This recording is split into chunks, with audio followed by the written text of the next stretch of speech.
Hello, everybody. It's James Shoemark here. I'm the co-founder and CEO of the Startup Race, and we help entrepreneurs get clear on how to build a successful startup as quickly as possible. And I'm very happy to have Harry Wycherly of Breaking Media as my guest today. And we're in uncharted territory with COVID-19 lockdown here in the UK, and it's become a really desperate situation for many businesses, some of whom, the business has just fallen off a cliff. Some are, they really need to rethink what they're doing. And I'm really glad that Harry, as a marketer, you can offer some advice to people, offer some hope perhaps, and a system and a process that they can follow. And just to say that for everyone who's watching this video, if we have a giveaway, if you give away at the end, so that will help you increase your chances of surviving this crisis as well with your business. So, Harry, thanks for joining us today. Thank you. It's a pleasure being here. Cool, or there. There, yeah. So what would be your one piece of advice for entrepreneurs or business owners in today's chaotic environment, Harry? Yeah, so obviously these are, unprecedented times, really challenging times for, 99% of businesses out there. But what I would recommend is a lot of people are kind of taking it easy at the moment. They're slowing down a little bit, which is completely understandable. But I believe that right now is also a really critical and important time to be still promoting and pushing your business out into the market.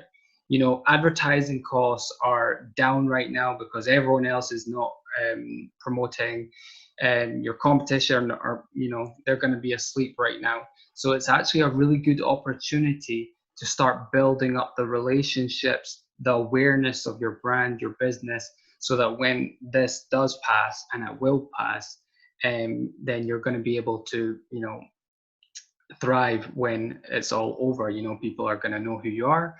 You're going to build that relationship, and you're going to have new customers there for you.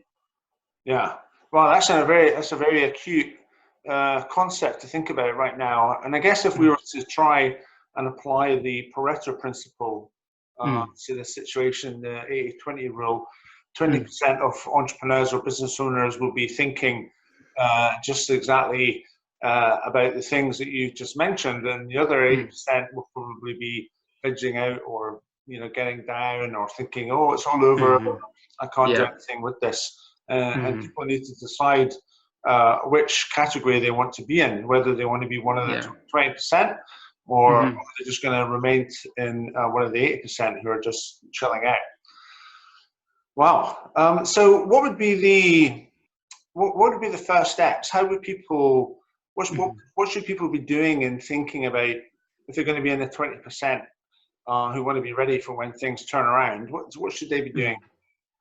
So the main thing they need to be thinking about is, what new problems can they solve that their market, requires. So obviously the market has shifted. Some people are not going to be able to serve them exactly, but maybe there's new ways that they can help their customers to help them during these times.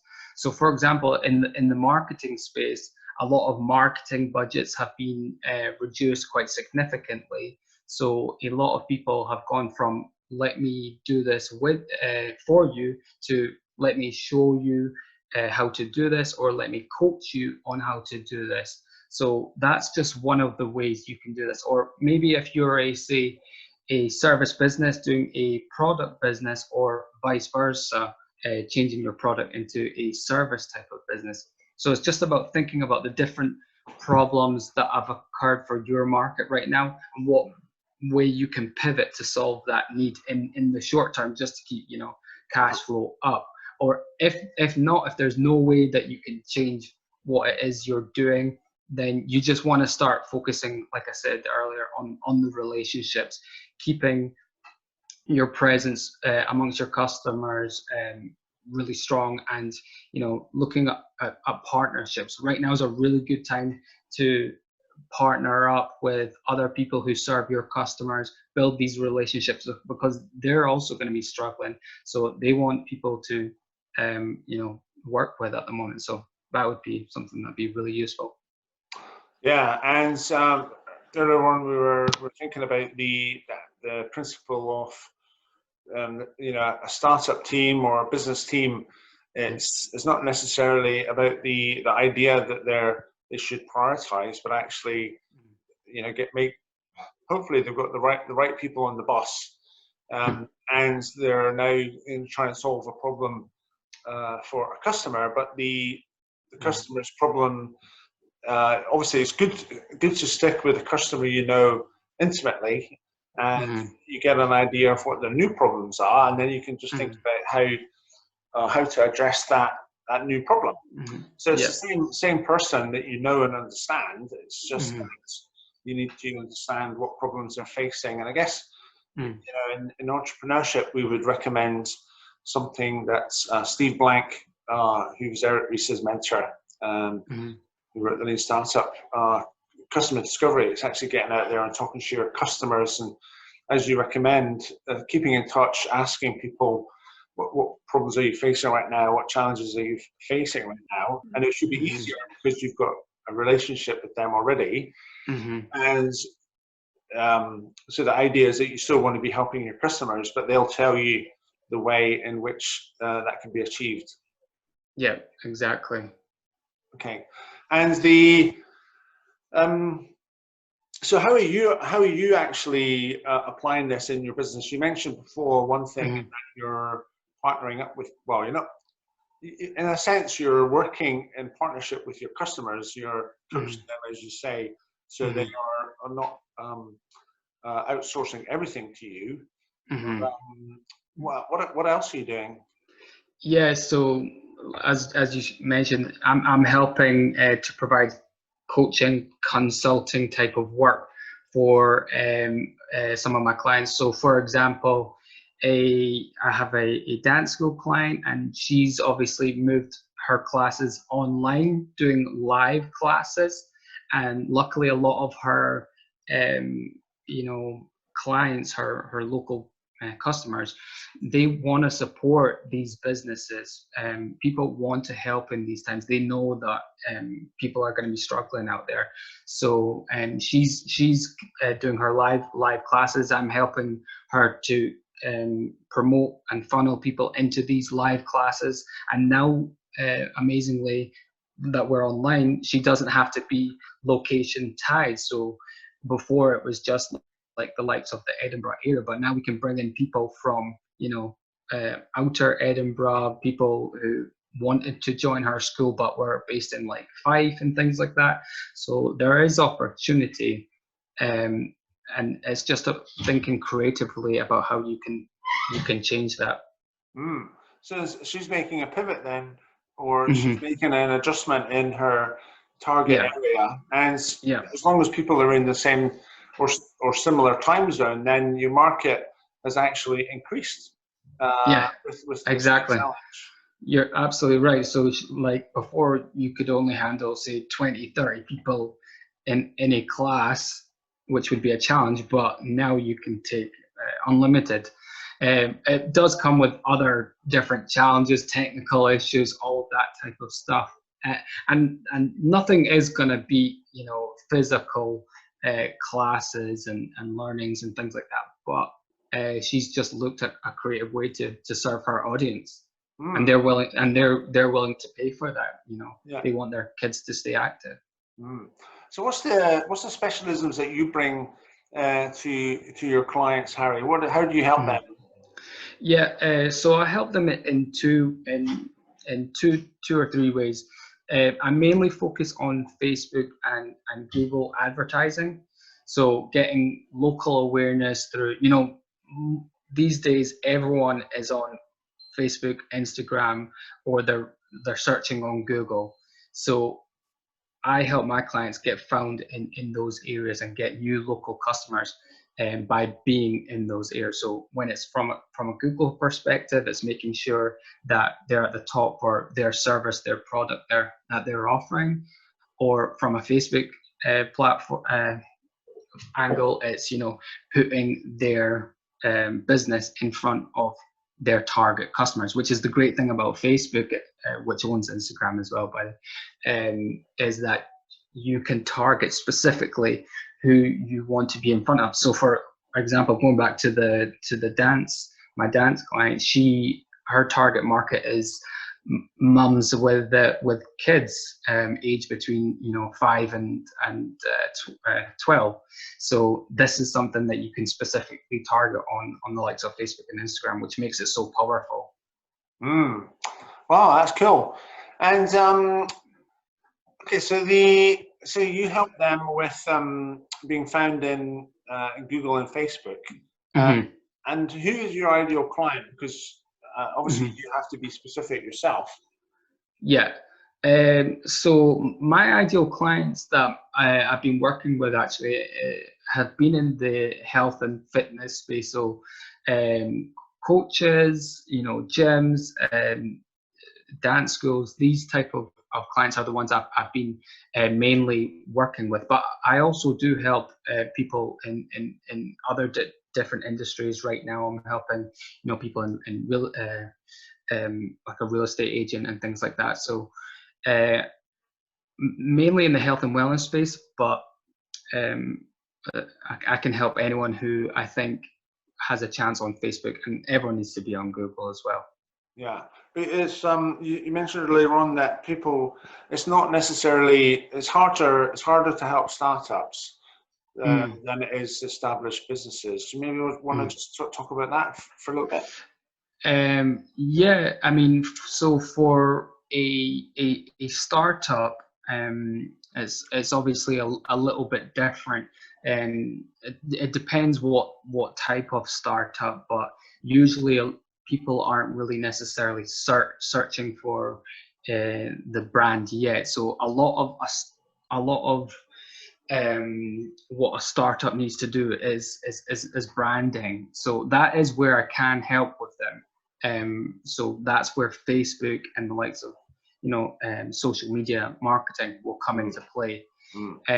But the main reason why I don't work with startups as much is they don't have their numbers 100% down yet, and like a proven concept. I mainly work with established type of businesses. Yeah, and you mentioned one of the key pieces of information you need to have is the lifetime value of the customer. Yeah. And as early stage businesses, they won't have that kind of number.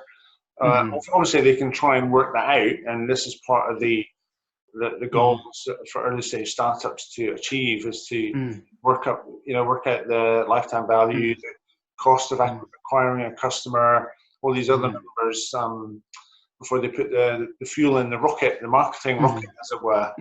Yeah. So how can people work out what the lifetime value of their customer is?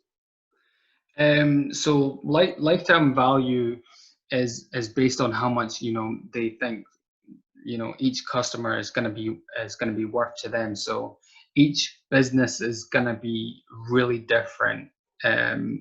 So for a dance school, for example, they need to calculate how long their average, I keep going back to the dance school, but now it's on the top of my head, is how long does the average student stay with them, how many classes a week do they run, and then calculate that type of cost. So that's how it's really worked out.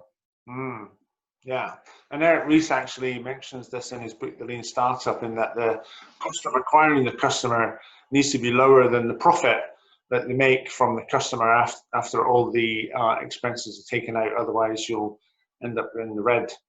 Yeah. Okay, that's cool. So people, obviously startups are facing a real challenge at the moment, and I know from the investors I've talked to, investors are going to be really reluctant to invest in any new company because they don't know where the exit's going to come from, or what kind of valuation there'll be attached to that exit. And investors ultimately are looking at a return on their investment and their share price going up. Yeah. But there is a key, and so the advice I've been getting from the investors I know is that entrepreneurs need to concentrate on just playing a simple game of making happy customers and concentrating on generating cash flow. And I think what we're talking about right now is something that will really help those entrepreneurs and early stage and mature customers just to be focused on revenue generation. So we mentioned before that there's a freebie that you offer people to help them to make sure that they get that cash coming in. Do you want to tell us what that is? Yeah, sure. So for James only, I'm going to be, James listeners, I'm going to be offering a free digital audit. So if you have a website, I will, look at what we need to do to improve its Google performance, and then also look at your competition. There's sneaky tools out there where you can check what type of ads your competition is running on, like the likes of social media. And we can also check how your competition is doing, what strategies they are using to get their customers. I'll give your audience some free tools that they can also check out themselves. So SimilarWeb is a good one for getting estimates. It's not an exact, but it's a really good one for estimates on understanding how much traffic a website is getting and where that traffic is coming from. So you might see like 50-60% is coming from social media. So then you need to invest more in Facebook and Instagram. Or you might see it's mostly Google. So then you'll know, okay, I need to focus on the likes of Google. So SimilarWeb's a great one for that. And another great one is either SEMrush or Ahrefs, and you can check what your competition is appearing for on Google, how much search volume they are estimated to be getting based on where they're ranked. So those are really good free tools to start with, to kind of look at competition. But if you want me to do it for you and check out what type of ads, I'll take screenshots of your competitors' ads to give you ideas, then I'll be happily do this all for you. Just give James or myself a message. And I think it'd be better if people contact you direct, Harry. So how can people do that? Yeah, so they can, just message me on LinkedIn or just go to breakingmedia.co.uk. There's actually a free website audit on the top of the page, so that's easy for you guys to fill in, and I'll get back to you in a couple of days. Also, if you just have any other digital related questions, advertising or to do with your website, maybe you want to rebrand a little bit, these are things that I can totally help you with as well. Okay, that's fantastic. Well, thanks, Harry, for joining us today and helping us to offer some hope to entrepreneurs and business owners out there in COVID-19. Hopefully, we all want to be in the top 20% of people who are being proactive and focused and working hard, so that we can, don't want to say capitalize, but certainly benefit from the periods that will come when things are relaxed and we're able to get out there and people start spending their money again. So thanks, Harry, appreciate it. Yeah, and thank you for all your work that you're doing with the startup community in Edinburgh, for all the events that you're running and all the interviews that you do with all the investors and stuff like that. People are getting a lot of value. I'm seeing them pop up on my LinkedIn and things like that. So it's really great to see that you're helping this community out. So thank you for that. Okay, well, I'll thanks again, Harry, and we'll put this video up on YouTube and LinkedIn so people can watch it soon. So, perfect. All right. Cheers, guys. Take care. Bye. Bye.